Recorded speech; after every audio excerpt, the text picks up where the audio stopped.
Araw po sa inyong lahat. Nais ko po i-share sa inyo ang pagkapanalo ng isang babae sa 5,000 paligsahan o contests. Siya po si Helen Hadsel mula Aberdeen, South Dakota, Amerika. Siya po ay nanalo ng isang bahay sa isang contest sa New York noong 1964. Mula 1957 ay palagi na siyang nananalo sa kahit anong contest o raffle. Isa sa pagkapanalo niya ay $50,000 sa Dallas, Texas. Ang swerte niya sa pagkapanalo sa maraming raffle na kasama niya ang kanyang asawa at 3 anak ay itinuturo niya sa mga ito at sa iba't ibang tao sa isang seminar na may paraan kung paano siya nanalo gamit ay isang mind technique na tinatawag na Silva Mind Approach.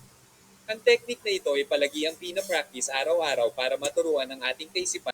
Isang halimbawa ay pagdating sa loto. Ang pagbigkas ng mga salita ay nagbibigay enerhiya sa ating kaisipan at subconscious mind upang magkatotoo ito. Ganito po ang mga salita. Isang halimbawa.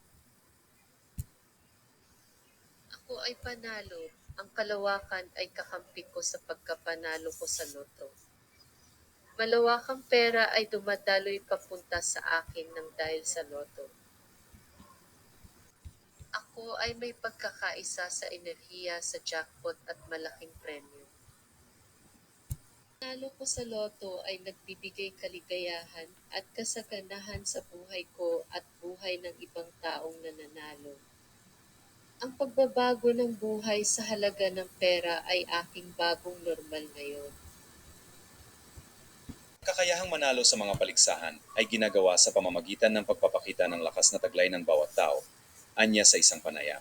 Ito ay ang parehong auric energy na nagbibigay daan sa komunikasyon sa pagitan ng mga individual. Kakayahang manalo sa mga paligsahan Sa pamamagitan ng S, A, C o spec ang A ay select o piliin. Ang A ay project o proyektohin.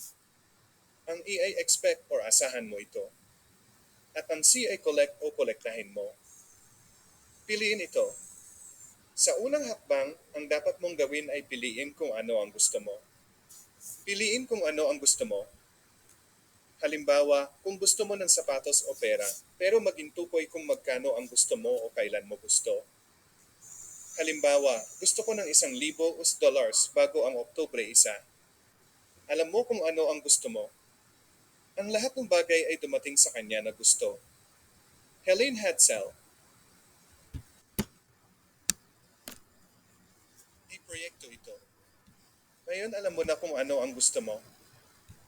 Kaya ngayon, dapat mong pakiramdam na parang mayroon ka na ito kahit hindi totoo. Maaaring magmukhang corny, pero ang gusto mo ay mayroon na. Hindi mo na kailangang lumikha. Kailangan mo lang itong atrahin patungo sa iyo. Matuto kung paano maglaro ng laro ng buhay gamit ang positibong pag-isip upang manalo. Kapag alam mo na kung ano ang gusto mo at mayroon kang larawan ng bagay na gusto mo, ngayon dapat mong asahan na mangyayari ito. Isipin na parang mayroon kang tiket sa iyong pangarap na destinasyon. Mayroon ka ng tiket, ang hinihintay mo na lang ay sumakay upang umalis patungo sa iyong destinasyon. Hindi mo na kailangang magduda o magtanong tulad ng, paano ko ito makukuha?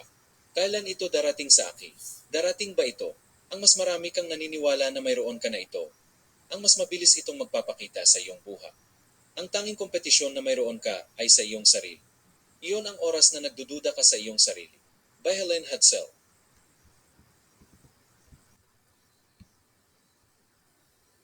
Kolektahin ito. At ang huling hakbang ay kolektahin. Kolektahin kung ano ang hiningi mo. At maging handa na tanggapin ito at maging mapagpasalamat sa pagtanggap nito. Ako ay kumbinsido na kung sapat na positibong mental na enerhiya ang ipinadala, ang mga bagay ay sa kalaunan ay magpapakita sa pisikal. By Helen Hadsel. At ayan po yung 4 na paraan para maisakatuparan ang inyong mithiin na manalo sa anumang contests. Nais ko na ma-practice nyo ito bago sumali sa isang contest or bago tumaya sa loto. Marahil ay gamitin nyo na po itong teknik ni Helen Hadsel na sa kapangyarihan ng ating isipan or power of the mind ay makamtan yung tagumpay natin. Kung nagustuhan nyo po itong video, ay pindutin po ang like na botones at subscribe para nang sa ganon, mas marami pang kaalaman na makarating sa inyong videos. At ayan po yung 4 na paraan para maisakatuparan ang inyong mithiin na manalo sa anumang contest.